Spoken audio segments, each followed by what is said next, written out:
Hello again, ladies and gentlemen. We are back with some more Destiny 2. This is our final TWAB for the month of January. And oddly, for this channel, this is the first one for 2021. Yeah, I know that's 2 weeks ago, but the last two TWABs weren't interesting for me. But this week, it definitely is. We're going to be going through the upcoming season of the trailer, which is going to be going live on Tuesday morning.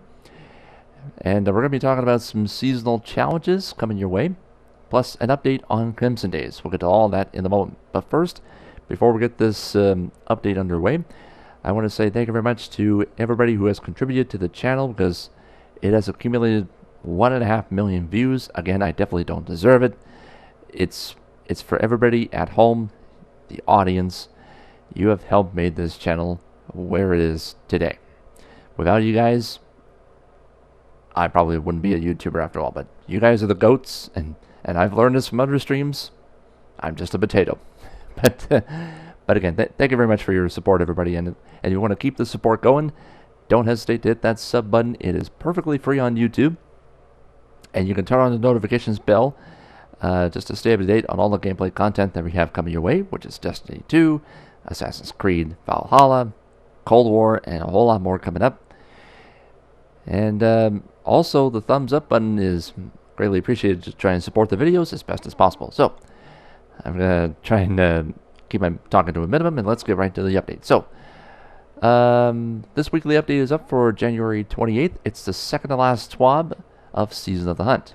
Now, many of you have been navigating the secrets of the Harbinger mission, uncover the random rolls for Hawk Moons, and earning the exotic ship, which is the Radiant Accipiter, which, by the way, you need to collect 100 feathers, and you can easily do it in 4 runs. Like, for example, on the first week, if you get all 5 feather locations, pretty much account based, and loot the chest 6 times, that's 2 per character, you should easily be at around 77, 78 feathers, and then 1 more run, do the exact same thing, and you're done. Plain and simple. So, content-wise, we're coming close to the end of the season, and very excited for what's to come in just a few short weeks. So, let's just get right into it here, because I just want to get the update over and done with here. So, we're going to start things off with seasonal challenges. Now, over the last year, we've been looking at ways in which we can reduce the amount of FOMO, in short term it's called fear of missing out, in Destiny 2. We've recently made some changes to seasons and how the content is available throughout a given year for Destiny 2. Now, this week we're looking at bounties and bright dust.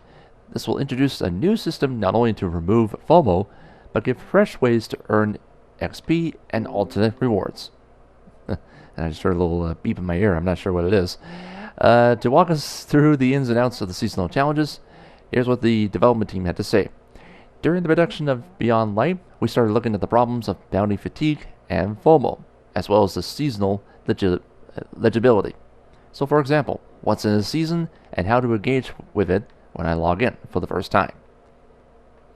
So, they've created a few goals in which they will improve the experience. So, here's the information to start things off here. They are providing a guide to new, returning, and veteran players for what to do for today and for the whole week. Guide the player through the seasonal content week by week. Encourage players to engage with complexities. I hope I pronounced that right. And engagement of the seasonal activity and rituals. I don't even understand that word at all. Reduce the penalties on XP and bright dust for missing a given week. So to solve these goals, they're introducing a brand new pursuit type for players, which is called Seasonal Challenges. They go live on their own page and are accessed through the quest log and or the season pass, and are separated by week. So here's a quick little example of this right here. That's the first 10 weeks, and they've added an extra category, seasonal, along with the triumphs over here. And as we scroll down, we're going to give you the breakdown on how this works. So every week for the first 10 weeks of the season, between 3 and 10 new challenges will appear automatically for players. And some of the challenges will deal with seasonal content, while others push players to complete the following, which is Strikes, Gambit, Crucible, or focus on the non-activity focused Destiny rituals, like gaining power, unlocking these seasonal artifact mods, or improving the guns and armor.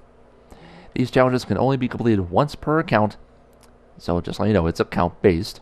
But once they become available, these challenges can be completed at any time before the end of the season, and don't need to be started or picked up from a vendor.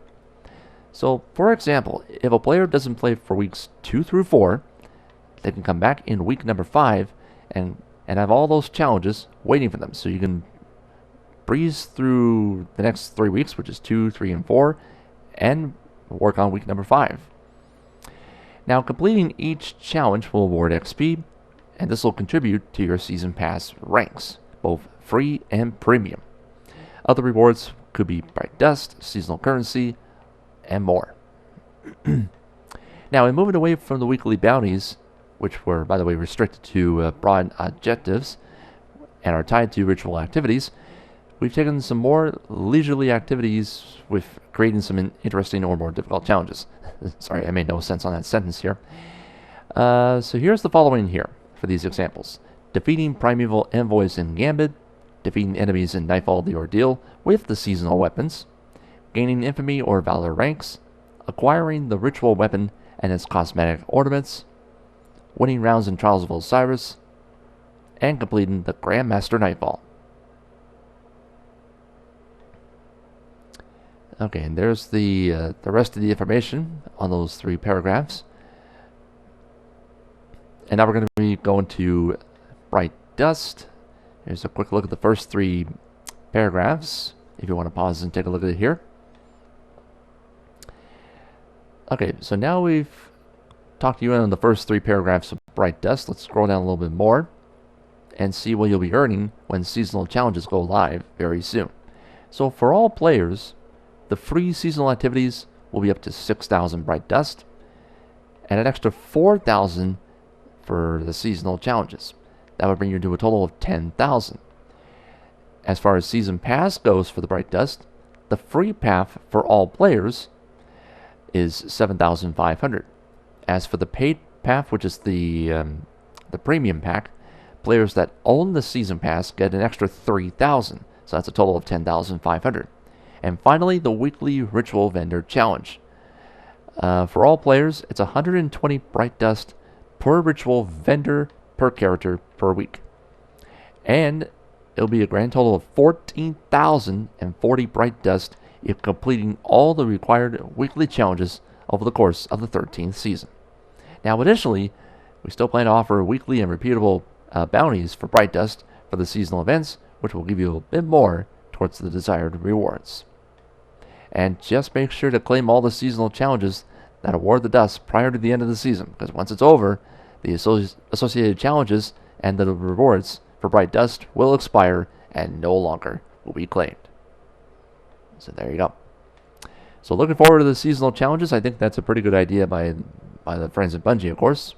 Can't wait to see what's in store for them when the 13th season goes live February 9th. And again, I will let you know, the Season 13 trailer is going live, pretty sure Tuesday morning. Now, I'm going to be at work that day, so I'm going to miss out on it. But once we get the information and the reveal going live, I will record most of that information as quickly as possible. Here's some information regarding Sandbox. I'm going to try and go as quickly as possible because Sandbox for me is really not all my strong point here. Because all is just guns. I shoot them, so on and so on. So here's the information for the sandboxes here, and for the weapons, the archetypes will have their mouse and keyboard recoil adjusted closer to the controller. So here's the following weapons, which will reduce the difference from 40 to 20%. So we have the auto, scout, and pulse rifles, along with the SMG, hand cannon, and the LMG.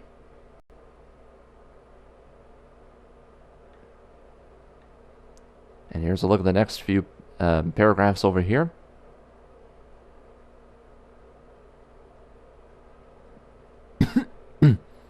Now to everybody's favorite topic, buffs and nerfs. We'll start with the buffs. So first of all, for the rocket launchers, they have fallen behind other heavy weapons in most measures of effectiveness. So the rocket launcher damage is going up by 30%. The exotics have been adjusted individually and are affected by this change to different degrees.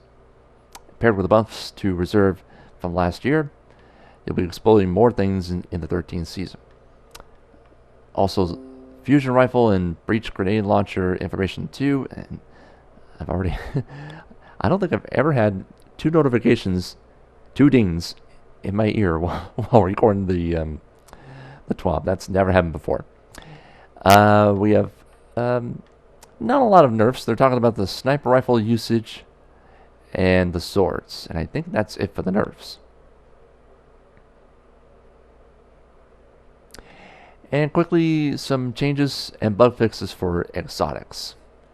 That's for Ace of Spades, Teraba, Hawk Moon, Borealis, Hard Light, Duality, and pretty sure it's Sturm and Merciless. So those are the exotic changes on the way. And they're also going to be doing a quick tuning pass on the Arbalest also, but it's not going to be ready in time on launch day, February 9th. But they're going to have more information on this during the 13th season. Okay, and now we're going to talk about Crimson Days, and then we'll have a little treat for you at the end of the update. So we have some sad news for you guys during Crimson Days 2021. Now, here's what they said. Each year we look to February as a time to celebrate bonds of friendship throughout the community. Guardians have come to know this celebration as Crimson Days. It's one of the first seasonal events in Destiny 1. It was a tradition that we carried to Destiny 2, and there was great enjoyment, and it just feels like it's been missing the mark in terms of quality over the last few years. So here's the big decision here. For Bungie, as such, we have made the decision to discontinue Crimson Days moving forward. While we'll miss out on the event, this move will allow us to maintain focus for alternate seasonal offerings, ranging from quests to activities and a lot more. Now, there's quite a bit planned for the 13th season. And again, I know you guys probably know it by now, but I don't want to spoil it for you guys. We'll wait till next week for the full reveal. And again, some of you guys have been asking about the fate of Crimson Doubles, which is the 2v2 elimination, the once-a-year Crimson Days playlist. That mode is being shifted to the DCV, but it may come back in the future, potentially in 2022 or 2023. But who knows? But again, thank you very much to every Guardian who's been joining us over the years for the event. Now, the Crimson decorations may not be hung in the tower, but there's no doubt that you'll continue to form the bonds over the years to come. So again, Crimson Days for this year is not happening this year. So that event is canceled. Okay, and actually we're going to scroll all the way down to the very end because there was something on Twitter from, I'm pretty sure it's Destiny the Game, I think it is, yep. Okay, so they eventually wrapped it up with this. That's it for the week, folks. Season of the is almost here. Patch previews will be covering in the TWAB for next week. And here's what Bungie said on Twitter. Of course, you can follow them on Twitter, of course. If this gets 7 likes, they'll add a brand new LZ, or if you don't know what LZ means, it's called Landing Zone, on Europa next season. So make sure you get that that information to 7 likes or better, because again, they like the number 7. So there you go. All right, with that being said, that is officially it. And again, we'll check out the full Season 13 reveal next week, so do not miss it. We're out of time, folks. Thanks for watching. Catch you guys later.